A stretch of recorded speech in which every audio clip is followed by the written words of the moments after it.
everyone. Welcome to another episode of the Moana Nui Podcast. I am Moana, your host, and I am also the writer for The Adventures of Nakua and Nohea and the editor for the Wildcard Chronicles comic book series. Tonight, I am joined by my friend Danny. Hello, everyone. I am Dana with Unique Events, and I'm a photographer and event planner. And we look forward to you learning more about our upcoming guests that will be coming on shortly. Awesome. Yes, so we're really excited to have Alanʻs with us tonight. Alan is a triple threat within the entertainment industry, and he is carving his own lane as a versatile artist that raps and sings to bridge the gap between hip hop and R&B, but also more diversity within the music and acting industry. With his music, Alan intricately weaves pop, R&B, and hip hop aggression into a tapestry that defines stereotypes and labels. Alanʻs is planning to contribute his platform to bring attention to social issues, bring diversity to the entertainment industry, and support other upcoming Asian and Pacific Islander artists. So shout out to Alan for the AAP I love, and we are so excited to have him on the show. Yeah, thank you for having me. Welcome, and thank you for your time. We know, time is precious, and we really appreciate you being on with us tonight. Yeah, no problem. So Alan, would you mind telling us a little bit about yourself? Where'd you grow up, and how did you find yourself in music? Yeah, so I'm a rapper, singer, actor based in Atlanta, Georgia. I kind of grew up like everywhere, like around the world. I was born in China. I moved to England when I was 4, Singapore when I was 5, and I moved to the States when I was 6. So I would say like my stomping grounds as a kid is like between Maryland and Seattle. And then I would say like my musical stomping grounds would be Atlanta, because I think that's where I kind of found myself as an artist in my late teens when I moved there. So being kind of like nomadic, it taught me a lot about people, just being like in different neighborhoods and like, I guess, seeing the differences in just how people interact, how they think. That definitely helped broaden my horizons a lot. And it definitely helps my music too, to be able to relate to more people. Well, Alan, in your song Discriminate, you mentioned that part of your childhood that you spent in Tacoma Park, shout out to Maryland, and how you were one of the only Asian kids in the neighborhood. And you also talked about how you were bullied and all, with being one of the few Asians in a majority white school in Washington State. Right. How did that change you as you grew up, and how did you use it in your music and career to evolve you basically like a phoenix? Well, I didn't really understand what I was facing as a kid. It was just because it was so rampant, right? But I think it definitely became a part of my identity as far as finding out why so much discrimination happens to the Asian American and Pacific Islander community. You know what I mean? Because we're so like misunderstood, and and normal, like racism towards us is so normalized. Like people don't even care. You just it happens, and they're just like, because it doesn't fit into the black and white narrative, most people don't even consider it as like an issue.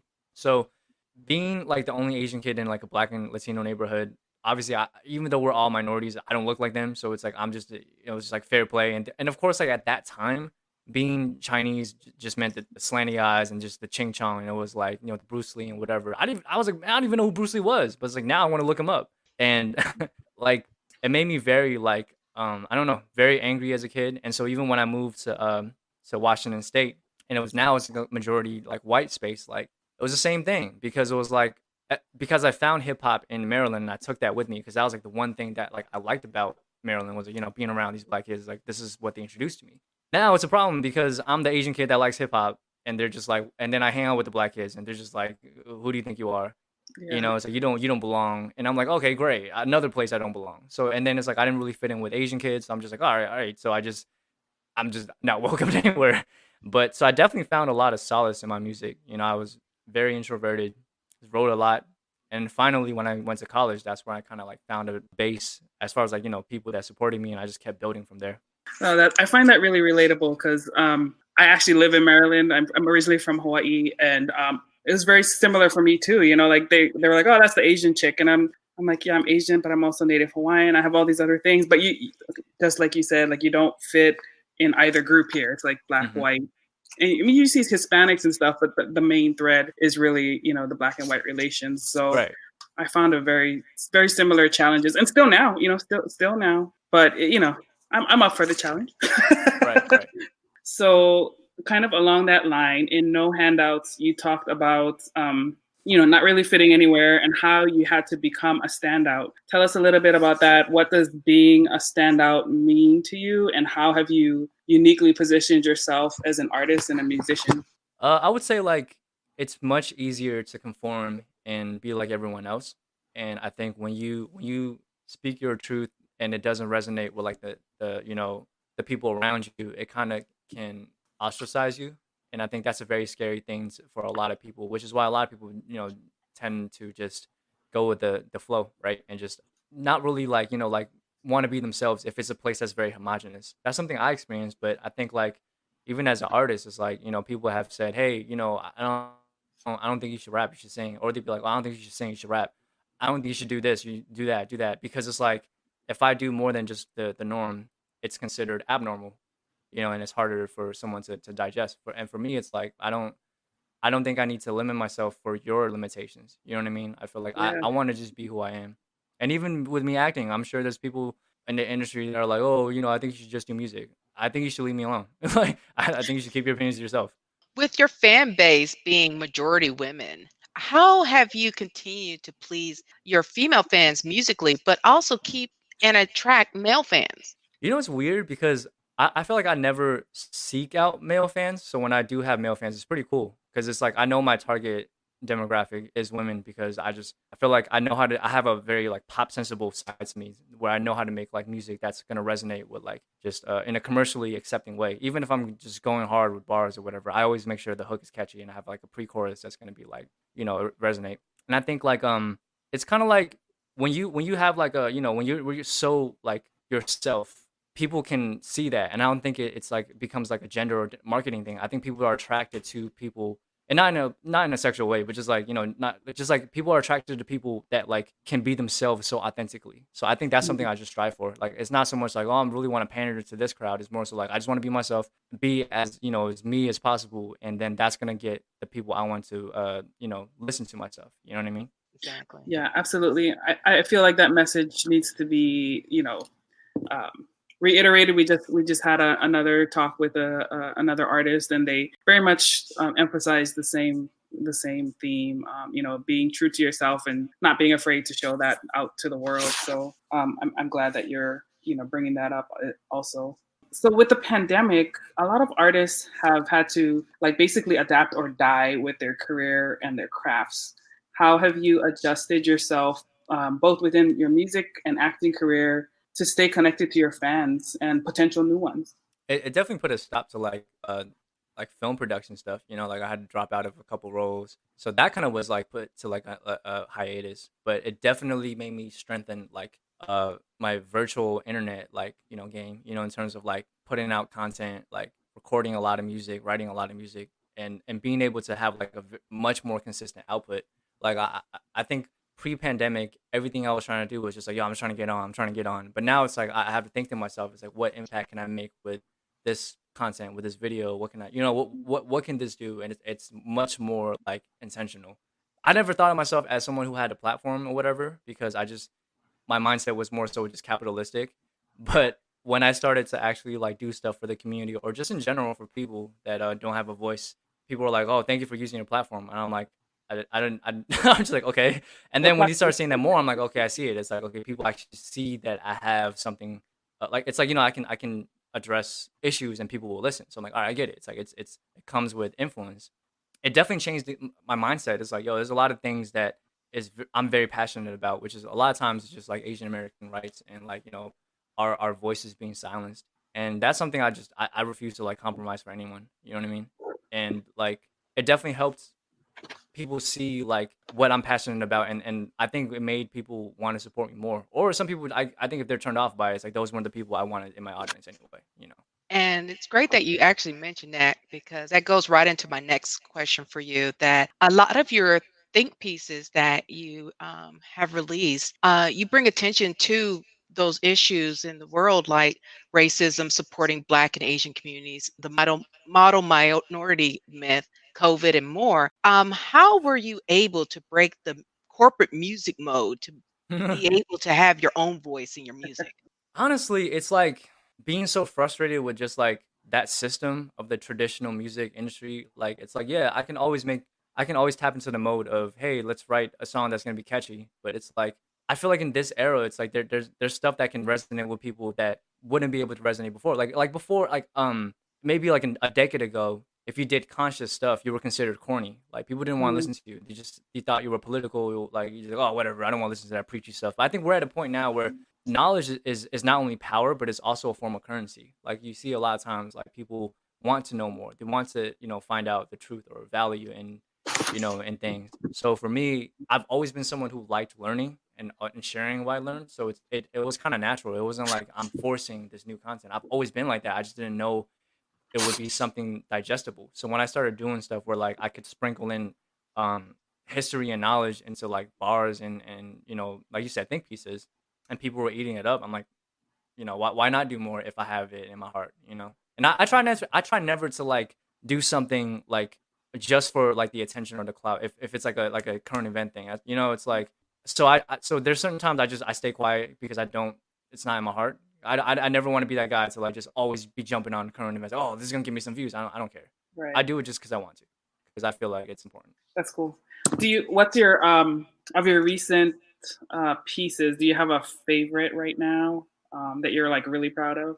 There's a couple, but I would say that the most like if I had to only pick one, I would say like the Asian American history piece is like Oh, a really good one for myself, because I'm pretty proud of myself to be able to like condense so much yeah. years of history into like 16, what is like 20 or 24 bars, and like condense it into 60 seconds to make sure it fit Instagram. So like I had more to say. I was just all right, I'm just gonna like cliff notes this and just like make sure this line's important. So I don't know, that's something I was not only proud of but was surprised by in terms of the reaction. It was like just so many people across like social media was like really like hungry for it, and and it Mhm. was just like people of all ages, and I was like, this is really powerful, because people, I mean, our history is not taught. So I Yeah. think I was always like really passionate about that. It's like, people are ignorant to us because they don't understand us. They don't know where we came from. It's like, Yeah, I mean that was one of my favorite tracks. I mean, I have a lot of favorite tracks of yours, but when I was listening to that one, I was taking notes. I was like, okay, what? I didn't know about that. Okay, okay. And then I'm like, I'm gonna go research all these things now. I was telling someone earlier today, like Patrick Strange. I feel like so ignorant right now because I didn't know about the Exclusion Act until I started watching oh Warrior. yeah, great show. Yeah, yeah. You guys need to check it out. Check out Yeah. American history. I mean, Asian American history for sure. That track is amazing. And check out Warriors if you want to know a little bit more about what the track is talking about. So as you can see, I'm geeking out a little bit. I tend to do that, but there's a lot of fellow nerds who watch the podcast or listen to the podcast, and we love to hear anime and gaming references in your songs, like Uramushi Yusuke in Don't Sleep on Me, Super Saiyan in No Handouts. I definitely love when you take it up there, and Shang Tsung and Blame It on Me. The Mortal Kombat fan in me was was just so happy. So, are you a bit of a nerd yourself, and how much have anime and gaming culture influenced your music? Okay, this is kind of a weird thing, right? I actually did not really watch anime until like 2 years ago. Like it's because I mean, obviously, I watched like Pokemon and like Digimon, Yu-Gi-Oh when I was a kid, but it was like because of how people shamed like anime, like when I was in middle school and high school, I avoided it at all costs because like, oh, I don't want to be that kid.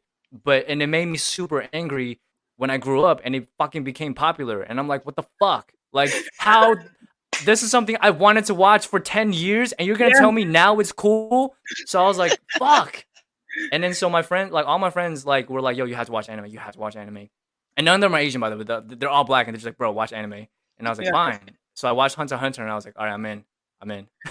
And then I was like, all right, what next? And then it was like My Hero Academia, Attack on Titan, some other ones, Trigun, Gungrave, just like a lot of different varying like from I guess decades of anime. So I'm definitely fully in. I'm not ashamed of it. I think it's super cool. I'm just mad that like it took that long for it to be cool, or just for me not being brave enough to be like, fuck this, I want to watch anime. Yeah. Um, and then with gaming, I've always been into gaming. I was a little bit insecure because I was always really bad at gaming, but then I got a PS4 maybe like also 2 years ago, and then I just got good at fighting games, so I kind of gained my confidence back. And then I just started playing Sleeping Dogs, which is kind of like it's similar to GTA in like the open world type of action, but it's like set in Uh, Hong Kong. It's like all Chinese characters. super. Yeah, and it's like an all-star cast. So Will Young Lee plays the main guy. Lucy Liu is in it. Emma Stone plays a part. Robin Show. Yeah, a lot of people. But anyway, so that also gave me the courage to say, hey, I want to try GTA and all these open world actions, because I always thought my aim sucked at these like type of like when there's like shootouts and shit like that. So I was like, oh, but I beat the game, so now I'm gaining confidence to do more type of games. So yeah. I mean, long story short, like I think nerd culture is fucking dope, and I'm really happy that like we're at a point where people aren't being shamed for it. Speaking of like shaming and the craziness of the world, back into about the world of entertainment. I mean, we know typically the world of entertainment is that doggy dog type of world, and it's often hard to find people you can trust and will help you grow authentically as an artist, whether they're fellow artists, friends, or family, or just people in the industry. It becomes hard to tell who's really looking out for your best interests. How have you found your personal, or I like to call it your board or your personal man-made family, that are really there for you and will help you elevate you to the next level? I think it's kind of like a find your tribe type of thing, right? Because I think through a lot of trial and error of like cutting off a lot of people that wasn't for me, I learned what I wanted in terms of like who I want on my team and who I want to be a part of my life. I think it's really just experience and learning the lessons of who I don't want, So I'm pretty quick at seeing like red flags. Yeah, I think having the wrong people can be dangerous sometimes, especially as you grow. Like you don't want to keep those kind of people, in your circle. Yeah, for sure. I mean, because it's so important to have that support system, Yes. especially when you're stepping out on your own. Right. So let's touch back a little bit on the Asian American history part. A lot of people are not aware, as we mentioned briefly, of Asian American, like Asians in American history, like not just like back to Asia, Hmm. but the contributions to this country. What events or efforts are you most proud of throughout history? It could be current or in history. So we're talking about like just in general with Asian American history, right? Yeah, yeah. Yeah. Well, this is gonna be selfish just because I'm part of the entertainment industry, but I'm really proud that the first sex symbol in American history was Asian. That's like so dope. And if you think about like the context of like Asian men being emasculated for so long in this country, and the fact that there was an Asian dude that had like all these white women like, oh my god, this like throwing themselves over him. It's like how powerful was that statement? This was like I don't remember. It was like the silent movie era. That's like it says a lot. And then it's like to know that they got threatened so much that they would throw in all these like caricatures of what Asian men are supposed to be like. It's like we were a threat. I mean, we have a lot of trauma in our history too. So that's like I mean, those aren't favorite moments. I just know about them. But Yeah. yeah, I think that's a proud moment. And I think like the guy who was a Chinese dude, he like was the one who like made birthright citizenship like possible. Juan Carlar fuck, I'm butchering his name, but I should have just said birthright citizenship. But he he contributed a lot, because without him, it's like we wouldn't have that. Like, well, if you're born into this country as an immigrant, then you can become a naturalized citizen. You know what I mean? So I think that's like super important, not only to Asian people, but just people in general. That Mhm. aren't Native American, native to America. I know you're trying to really evolve the entertainment industry with your actions and things that you do. What kind of legacy do you intend to leave with your music? I just want a few. I mean, honestly, like selfishly, I just want a few like platinum records. I don't know, like I want to be able to have the accolades in terms of chart success, but I also want to be able to have music where like years from now, where I'm like a grandpa, people will be still talking about it. You know what I mean? Like that's the kind of legacy I definitely want. I just don't want to be that dude where it's like, oh man, he could have made so much money, but he missed a shot. I just that's what I'm hoping not to be. So it's like I want to be able to have that commercial success so that I can show these people like, yo, he was both like really influential and he made a lot of money. So now I want to be Yeah. him too. As opposed to being like, oh man, he could have had it. Nah, like that's what I'm fighting to not be like. Yeah. As a writer and a creator, who has had the most influence on your music? I think Dana can probably answer this one, but Eminem for sure. He's literally the reason I started rapping. And it's a really weird thing because I've talked to other Asian rappers about this, but it's like I don't know what it is about Eminem, but like a lot of Asian rappers like will be like, yeah, Eminem was like the reason I got into hip hop. And truthfully, that's how I got into it. I saw Eminem on MTV when I was a kid, and I was like, wow, this is so cool. because it was like he looked like he could be a part of NSYNC, but he's not. He's talking shit about them. You know what I mean? Like he was like a reject of a boy band. I'm just like, but he's like rapping. I'm like, it's so cool. You know, it's like so rebellious.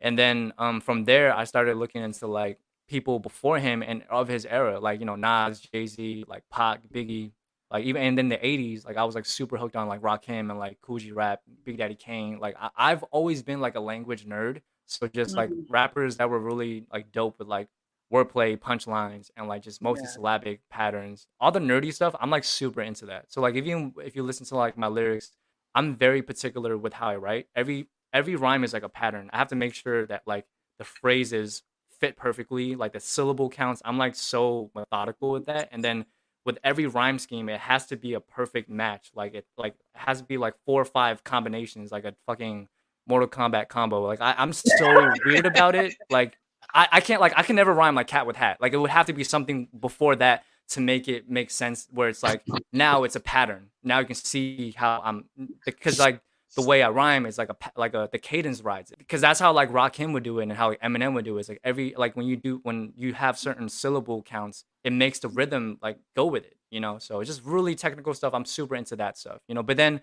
on the musical side, like I listen to like Michael Jackson and like Trey Songz, who was like my favorite singer, and Chris Brown, people like them, and so I think that's where I was able to kind of build like a female audience because that's like the music that I learned from. Like these guys who were like just lady killers. I was like, all right, so I got to make sure I have that in my element, and I was able to kind of combine that. I think I'm doing a better job now than ever in terms of being able to not only do hip hop but like R&B and pop and fuse it into my own style as opposed to like trying to do like both but like in totally different ways. You know what I mean?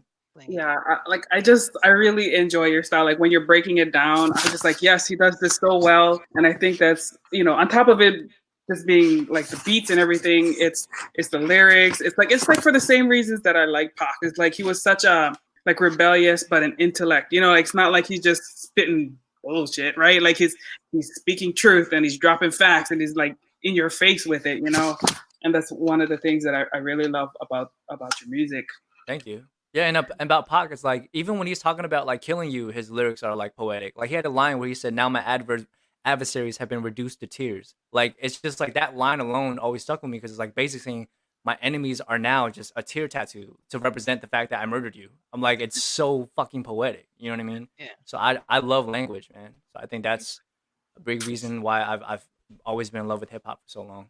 For myself, I end up connecting and finding you because of your acting side. And it ended up being that I saw while I was on Facebook one of his skits, and I was just like, oh, this is really funny. And then as I was like, okay, I'm gonna follow him because I honestly thought you were more on the acting comedy side. And then next thing, it was like a month or two later, it was like, hey, check out my, new song, Don't Sleep. And I'm like, what? He sings? Yeah. And then it was just like, okay, but just seeing your acting side, you have the element that connects everybody on social media, but you also have your acting that you have in TV shows and things like that. What has been your favorite acting moment or favorite show that you got to play on? I think like my favorite show for now would probably be like when I was on Star, which was a show on Fox, and it was more so the experience than the actual screen time because like my part was like cut like to a very minimal amount, but I was still on it, so it was like all right, I got my check, it's whatever. But I think it was one of those moments like that one, and also on Being Mary Jane, where I kind of fell in love with acting, like the actual Hollywood side of it, because it was like I just saw how much it took for like a TV show to be produced. You know what I mean? Like it's like you have the cinematographer, the director, the lighting, the makeup artist. So it's like all these people, and then you have like the people on standby. You have all this working together for one project. And I was like, man, I feel so alone doing music because it's just really just me, you know. And it's like there's people on my team, I'm the one taking the brunt of it. If I do something fucked up, that's me. If a movie fucks up, that's on the director. I'm as an actor, I'm good. I'll just distance myself and do the next project. Not to say I want to not have accountability, but it's just that idea of man teamwork, you know. And I'm like, this is so different from music. I love being able to be part of a team and not only be the one guy that's responsible for everyone else's check, you know. And I'm like, Yeah.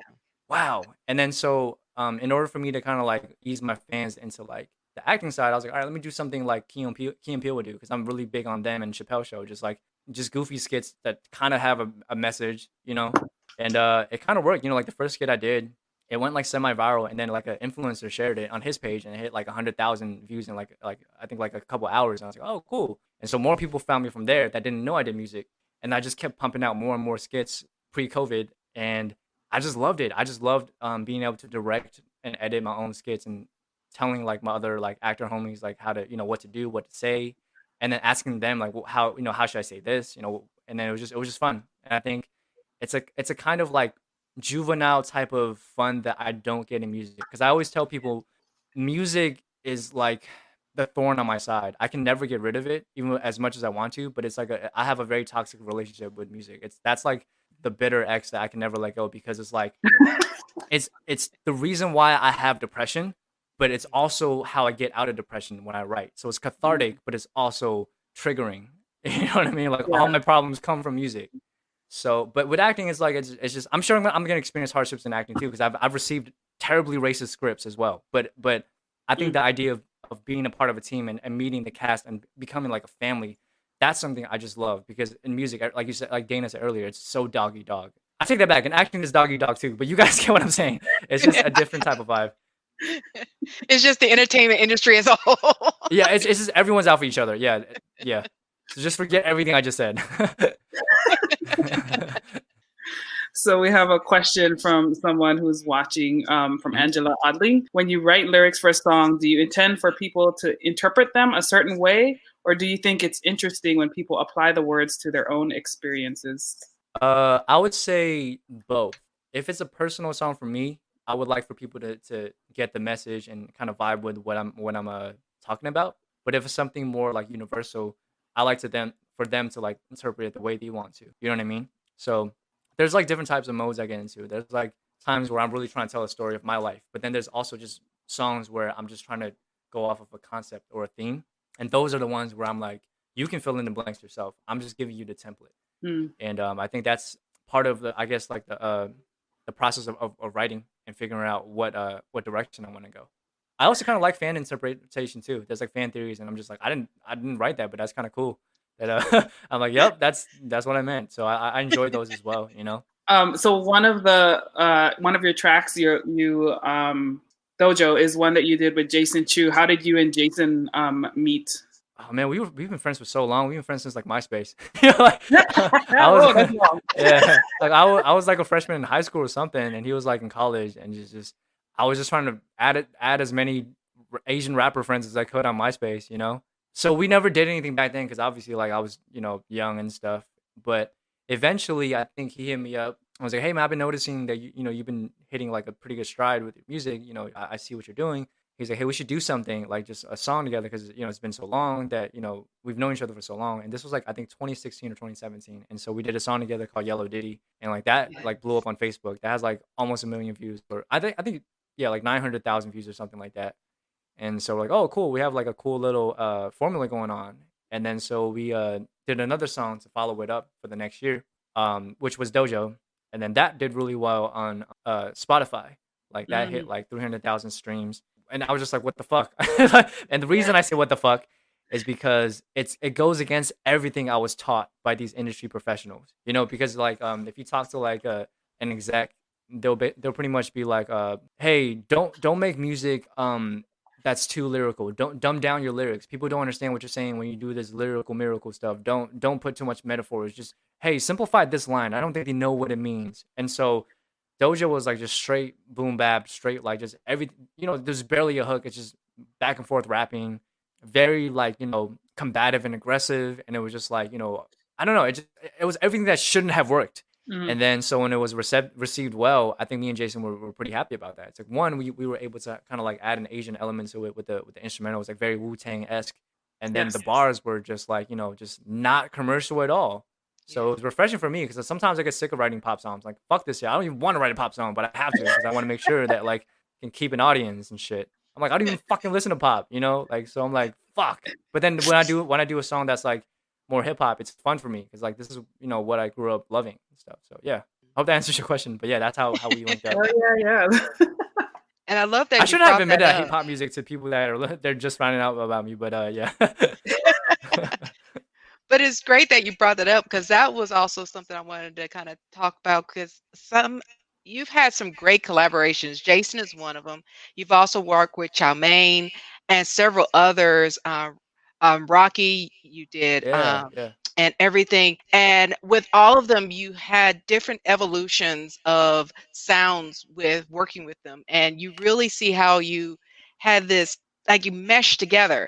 And it's really interesting seeing how that all plays out because, I mean, Chow Mane has his sound, you have your sound, and also Jason has his sound. And then when you're working with them, and I mentioned earlier to Moana, I was like, "Hey, have you checked out their boat song?" She's like, "No," and I'm like, "Here's the link. Watch it."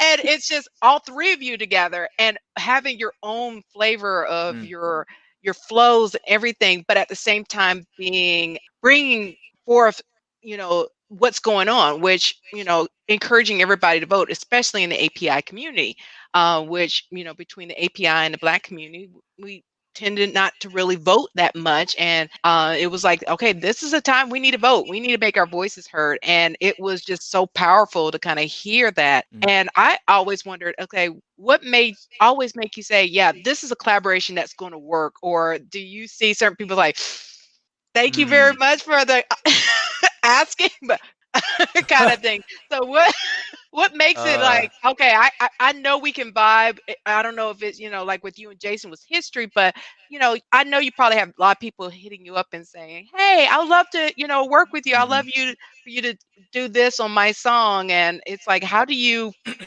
filter through all that? Yeah, I think it's a well, I think history is a big part because me and Rocky have been friends since like 2016. Like before we even talked about doing music together, like I supported him at a showcase he was at when he came to Atlanta. I made sure that him and his team had a good time in my city. So it was a little different. And when he said let's do a song, it's like, oh yeah, well, you're my boy. Same thing with Chow Mane. It's like, I was, I met him through a mutual friend of mine, Jonathan, in the Bay, and then, became friends. We're just like, oh yeah, like, before we even did a song together, we're just like, what are you about?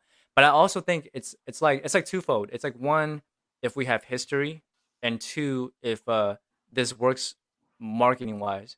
You know what I mean? Like, hey, this can benefit both of us. If not, then I have to charge you because I this all comes down to the bottom line. It's like this like if I'm working with this person and we have agreed on an undisclosed price, we know that this could be good marketing wise and money for us. But if I don't know you on that level, or if you're like you don't have the kind of traction I can gain without it, like without me being on your song, like I can't benefit from that. And it's like this is the capitalistic system. I can't work with everyone because when I try to do freebies, it's like all it does is drain me. So I can't give that much to myself. And the more I grow, I have to protect my energy and now and Yeah. like my artistry, you know. Yes. And some people get mad, and I'm just like, well, all right, like you can find someone else that can do it for free, but I can't, like Yeah. is your love gonna pay the bill? Like oh, you're Right. so dope, let's collab. Okay, pay me if you love my music so much. No, that's a great point for anyone, entrepreneurs in any type of field or industry. Like protecting your time, it becomes so important. I mean, I have been learning that over the past couple of years. Before I used to give myself out freely. Um, and I still do. I still love my community. I still love the things that I do. I still love helping people, but it just has to be something that you're passionate about too, right? So finding Yeah, those yeah. people who are like-minded, who are along the same path, who have the same drive, the same hustle, because if they have it just like you, like they're going to be just as successful as you. So Right. Yeah.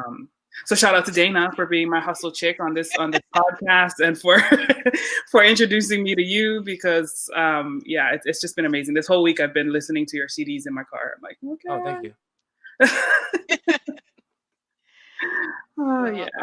I also wanted to bring up, I do know that, we were talking about earlier about you really putting your voice out there, and you've been doing a lot more panels, interviews, and Mhm. stuff to really bring those things out, Yeah. from being on panels with Dragon Con to doing various with various organizations like NAPA and other nonprofits, especially during the pandemic, to bring attention to the communities affected by COVID. How has that been for you? And, is that something you want to dive in more into, or is that just, something for now in the in between?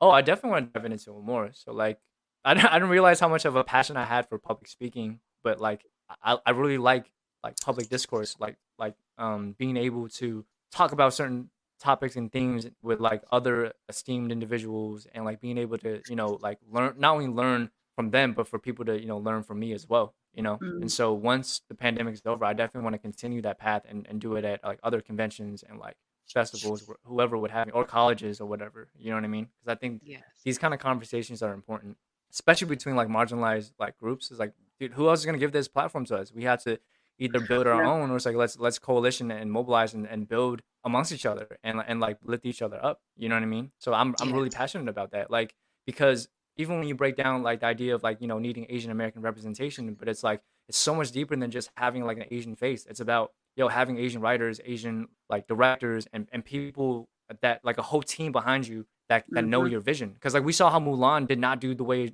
it should have. It's like, yeah, there's a total Asian cast, but guess what? It's non-Asian people directing it, and there's a Yeah. fucking hawk. It's a witch that turns into a hawk that fucking dies from an arrow, even though she's all powerful. Like shit that doesn't make sense, but would have been eliminated if there was an Asian writer. You know what I mean? So there's an importance in I think community building and a lot of conversations I feel that can be productive if it's had in a like a public forum. Yeah, Dana sent me a link to like a panel that you guys did for Dragon Con, and it was one where you were with Jason and a couple other folks, but I learned so much from that panel as well. It was the API panel that we Yeah, had. Yes, that had with Lee Shorten and also Havana and several others. So yeah, it was a great API panel of entertainers and people that's basically API in the industry.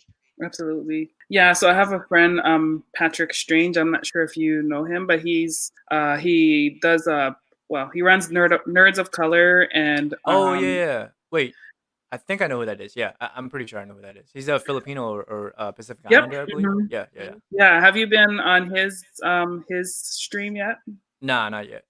Oh, he'd probably be a good person for you to talk to because we here at Awesome Con is the DC convention. When things are normal, but Yeah.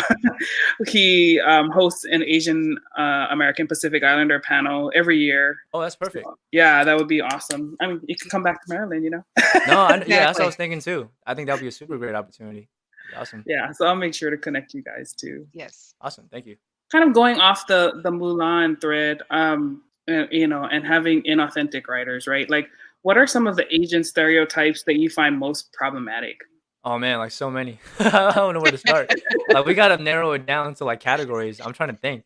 Shit, you gotta give me a lifeline. Cause like in my head, I see all these different like disparaging. Okay, so I think one is like the idea that Asian people are white passing will always infuriate me because it's like especially when other Asian people say it, it always bothers me because it's like, dude, as fair skinned as you may be, you walk down that street, you're more likely to be called a chink than a white guy. Mm, So I'm like, why are you like subjugating yourself to this? You're embarrassing yourself. It's like I don't know that like the idea of like like I think the thing that bothers me the most about I don't even want to say stereotypes, but I would say like misconceptions because I don't know if that's a stereotype, but is how the model minority myth has affected our people, like just yeah. how people have aligned themselves with like this idea of like, oh, yeah, I'm proximity to whiteness. I hate that term. I'm like, dude, when I was in a predominantly white place, they fucking hated me. They said, go back to my country. They would not say that to fucking Scott from Scotland. You know what I mean? Like, if I'm a white adjacent, I would not be, called a chink and all that stuff. You think you're gonna call like Scott from Scotland a honky? Like, it's like there's a level of like respect they give to actual white adjacent people. You know what I mean? Mm, Like the Irish and the Italians, they're not gonna give that to Asian people. So I hate this narrative that's going on. And like a lot of times, like when I call this out, a lot of Asian people get mad at me. I don't know. It's gonna take more than just me saying it. It's gotta be people waking up and be like, yeah, this fucked up. It's like we're our own people. Like let's stop thinking that we need to fit into a mode of this black and white narrative. We are our own. Like in terms of like mhm. who we are, let's stop comparing ourselves to other groups. Let's own up who we are. the passion. You just hit me right there. Because I'd be thinking that too, you know, like kind of going back to what we talked about at the beginning is like, okay, I'm this, you know, Native Hawaiian girl, a Filipino, you know, I'm a mix of cultures, right? Like that's what I'm originally from Hawaii. That's what it is. Like I have a respect for all people. Like I never really thought about oh, they're black, they're white, they're, you know, they're this, they're that. Like these are just people that are in my community, people that I love, people that I, you know, have support me and made me, you know, the young woman that I am today. So like when people try to put anyone in a specific box, like that drives me nuts. Like people are multidimensional. They can be a whole lot of different things. We don't all have to be the same thing because that would make us vanilla and boring, you know, like, yeah, I really like that message. We heard that with David tonight too. So yeah, definitely. Or as I like to say, my grandma always said when people say, well, vanilla, it's like, well, vanilla is actually black. If you actually look at what vanilla beans look like, they're black. Right. They're not white, they're black. So stop trying to make something, you know, everything is, they want to make it very Eurocentric. Everything's Eurocentric. And it's like, this has been started back in the slave day colonizing days, that this mindset has been established and it keeps getting passed on. Yeah, and it just pits people against each other. Like, you know, I think like I did a video that kind of went viral. Like it was about how I was like, Asian people, stop fucking thinking you're white adjacent. Like, and it was about it was in Washington State, surprise, surprise. Like when they put Asian people, the Asian students lumped in with white students, basically because of academic success and whatever. And like, yeah, it's just like shit like that. It's like, can't you see that they're doing this because they're stripping away who you are, your heritage? You know what I mean? Like it has nothing to do with like assimilating. This has everything to do with erasure, you know? So yeah. Even when I watch like TV shows, like I remember I watched One Tree Hill when I was a kid, right? And there was a Filipino dude that was like hooking up with Sophia Bush, her character. Oh They made him Hispanic. And I'm like, what the fuck? The one time an Asian dude is like the love interest, they just say like he's from fucking Mexico? Are you fucking kidding me? So it's like shit like that. That's like, it's so intentional. It's like, oh yeah, you can be sexy as a Hispanic. You know, it's like, what? So I don't know, like shit like that. Not to say that, you know, like maybe he does have Latino blood, but it was just frustrating to see that shit. And it's too often, like especially I know it was one time that it was a post of yours and I made a comment on it and somebody was like, oh, that's so cute, you're Asian obsessed. And I'm like, and Al, you actually spoke before I spoke on it. And it's just like, dude, you don't even know what my background is, who I am. And you're just going to assume just because I'm a darker complexion, my hair isn't 100% straight. It's like, I can't line with Asian issues or I can't line with, you know, Native American issues. It's like, unless I look like you, exactly what Hollywood and media makes it looks like, I either have an obsession or someone that has a fetish for it. It's like, dude, no. It's like, if you actually look at Asia, you know, you're discounting the, you know, the Philippines, you're discounting India, you know, all these people are, you know, a darker complexion. And there's plenty of Japanese and Chinese people that are darker complexion.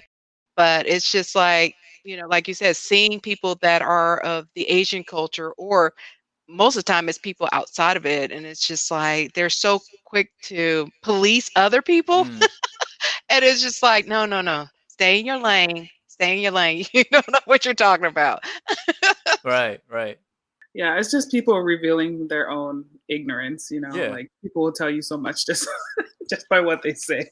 Now, I also wanted to bring out, I know your latest song, The Chip, you brought up, I love the fact that you brought up about, you know, people coming to you about not getting out there because, you know, and you're trying to stay safe because of COVID. And then, of course, my favorite part of it is like, you know, you are Jet Li with a pen and everything. But it's like you cover that, but then you also cover, it's like, you know, this chip of yours is not only a weakness, but a strength to you. Can you go into about like what inspired you to write that song and how it really resonated with the current times? I'll try to, I think there's like 3 questions I need to answer. So I'll try to like hit every bullet point. But I think, with like the idea of the chip, like just with, like you said, it's a strength and a weakness. And I've always had friends tell me like, yo, Alan, you need to get rid of that chip. on your shoulder and get rid of the chip. And I'm just like, why? Why would I do that? It's like, you don't understand. Like, I'm like the fucking Hulk. Like, I'm always angry, but I know how to control my anger. I know how to use it for good. Like, you don't have to police my anger. I'm like, bro, like, I'm good. I'm always, passionate about shit, but like, I don't have to get rid of this hunger for change and for, wanting to make progress and shit. So that hook was basically like saying, like, no matter how famous or popular I get, I'm always gonna have that hunger for what I want to do, for my ambitions. And then to the second point about people like shaming me for like not going outside and doing like public, stuff. So this is a really true story, and it's like it's funny because I didn't know how to write that bar, so for a long time it was just fuck you, and I was like I had to fill in around that fuck you. I was like, all right, how do I make this like poetic? But it was like two instances of like people in Atlanta that like do film and stuff, right? And they would be like, hey, I got this new film equipment. I'm like, okay, great. I'll see you when it's safe. And they're just like shaming me about it. They're like, this is the new normal. You need to just grow up, get used to it. This is how it's always gonna be. What? Have you fucking seen in history that there has been multiple pandemics and we have gone past? It's like, bro, I'm not gonna entertain your stupidity. So like when it happens over and over and over, I'm seeing a pattern of like this cognitive dissonance of people not understanding science of like how like these kind of like diseases happen. This is not like, oh yeah, it's always gonna be like that. That doesn't make any fucking sense. If that's the case, then we're all gonna die. It doesn't make sense. It just does not. So I had to write that bar. It was like you're playing basically like you're playing Russian roulette with a loaded clip, because it's like if you're fucking around and like without a mask and just doing shit, you're going to catch it. Like it's just, but don't drag me into that. So that's what I was saying. And so the reason I started talking about current events in that song is I released it in December purposely so that I can do like kind of like a wrap up. It's like, this is what has happened this year, and this is why I'm pissed off. you know, Shiv. And then it worked out. I think it was received pretty well, and I was able to make a cool meme out of it. You know what I mean? When I made fun of myself, I was happy about that. That was hilarious. Yes, Yeah. you did that one. Yeah. Because So you took your rap game to like you really took it up a notch with doing that particular song, that you just let it fly Oh, thank with you. that one. I mean, it's the authenticity is always what makes something powerful is you're just being raw and speaking your truth. I mean, that's what it is, like it or not. Like I think you mentioned it earlier in the podcast where you talked about if those folks don't like it, then they just weren't work for me. Right. Mhm. It's not the people I'm trying to reach. So Yeah, like I'm sure I've lost followers throughout the pandemic, but that's like, that's everyone. Because like you said, everyone's true colors have been showing this year or this past year. And Yeah. it is what it is. well, Dana, do you have any more questions? Other than that, I just wanted to ask, Alan, what upcoming things can we expect from Oh yeah. you in 2021? I mean, this past 7 days probably gave you some new stuff to write about and some songs. But what future projects or songs or albums or anything that we can be looking forward to, and everything to continue growing with you? I'm definitely working on like a few projects. Really hoping that, this vaccine shit works out so that we can start like, doing gatherings and conventions and live shows so I can actually be able to promote myself, outside of the internet. But as far as like the more like short term, I'm definitely doing like planning to drop more singles. Like I have a song that I'm working on with my friend Wise, who I did the Black and Asian Unity piece with. And I have some songs I'm doing with like other people like Chow Mane, Jason, Nice. and some solo stuff as well. Yeah, and I'm just really hoping that like 2021 will be the year that we just finally can be safe outside. If if you choose to take the vaccine. So Exactly. Sounds good. Perfect. All right. And let everybody know how they can connect with you both on social media and and on musical platforms. yeah, so on social media, you guys can check me out at Alanz Music. That's ALANZ Music. And all my music is on all platforms. So Spotify, Apple Music, Pandora, Tidal, Amazon, other esoteric ones that I don't really know about.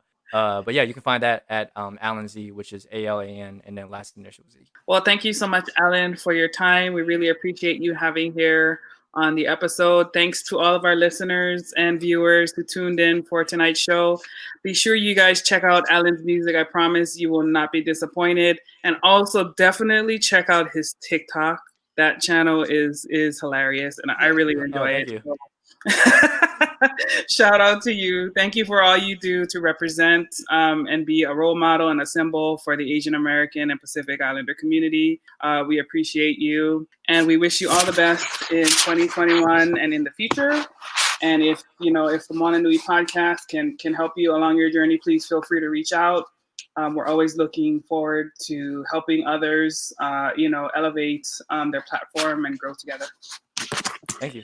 So with that said, take care, everybody. Talk to you soon. Be safe, stay healthy, and keep jamming.